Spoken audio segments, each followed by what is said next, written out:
নমস্কার সুপ্রিয় দর্শক, আমি অরিত্র মণ্ডল। আজকে আপনাদের জন্য এমন একটা সুখবর নিয়ে এসেছি যে সুখবর শুনলে আপনারা সত্যিই খুব গর্বিত হবেন এবং খুব আনন্দিত হবেন।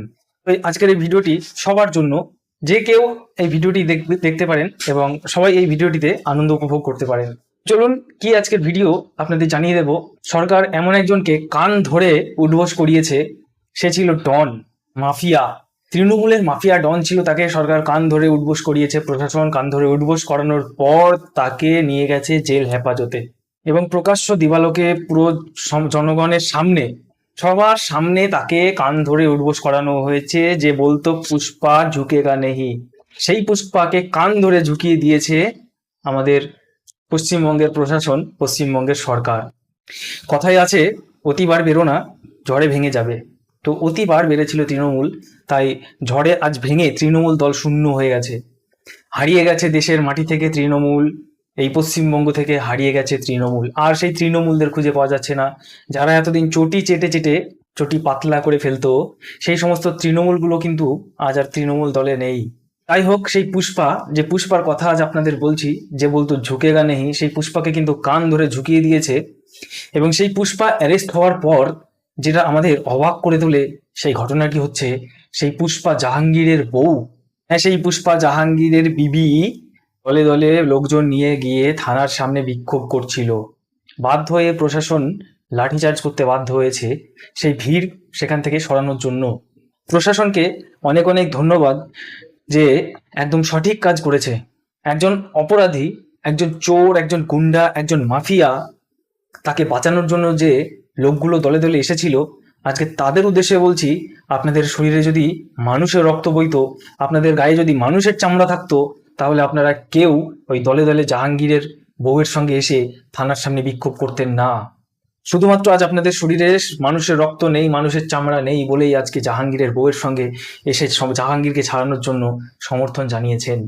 এই আওয়াজটা যদি আপনারা শিক্ষার জন্য তুলতেন, আপনারা স্বাস্থ্যের জন্য তুলতেন, আমি অরিত্র, আমি আপনাদের সাপোর্ট করতাম এবং আমরা সকল মানুষ আপনাদের সাপোর্ট করতাম, যে হ্যাঁ আপনি সঠিক পদক্ষেপ নিয়েছেন, আপনি সঠিক রাস্তায় এগোচ্ছেন, আপনি স্বাস্থ্যের জন্য, শিক্ষার জন্য সরকারের কাছে আবেদন করছেন, এটাতে আমরা মেনে নিতাম। কিন্তু এই সমস্ত দুর্নীতিবাজ মাফিয়া ডন গুন্ডা, তাদের সঙ্গে একজোট হয়ে তাদেরকে ছাড়ানোর কাজ করার চেষ্টা করবেন, এগুলো চলবে না এই পশ্চিমবঙ্গে। এইরকম ভাবেই আপনাদের উপরে লাঠিচার্জ করে, এরকম ভাবেই আপনাদেরকে কিন্তু ওখান থেকে তাড়িয়ে দেওয়ার কাজ করবে আমাদের পশ্চিমবঙ্গের প্রশাসন।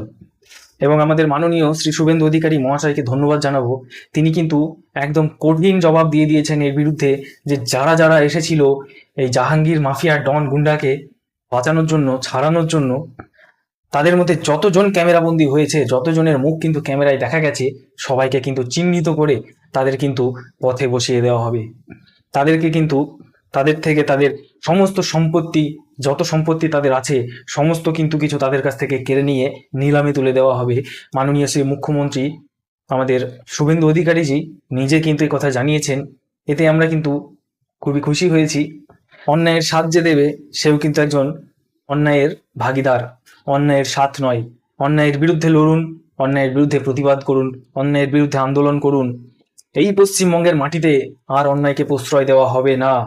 এই পশ্চিমবঙ্গের মাটি একটা বিশুদ্ধ মাটি, এখানে বিশুদ্ধ কাজ হবে, বিশুদ্ধ ভাবে পরিচালনা করা হবে এই পশ্চিমবঙ্গকে।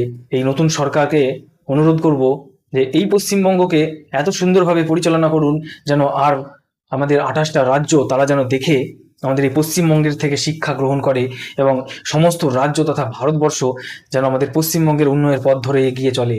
সরকারের কাছে এইটুকুই আবেদন করব। যাই হোক, যদি কিছু ভুল বলে থাকি ক্ষমা করবেন, আপনাদের এই ছোট ভাই অরিত্র মণ্ডল। দেখা হচ্ছে আবার পরের কোনো ভিডিওতে, পরের কোনো নতুন প্রতিবাদের তথ্য নিয়ে। ততক্ষণ ভালো থাকবেন।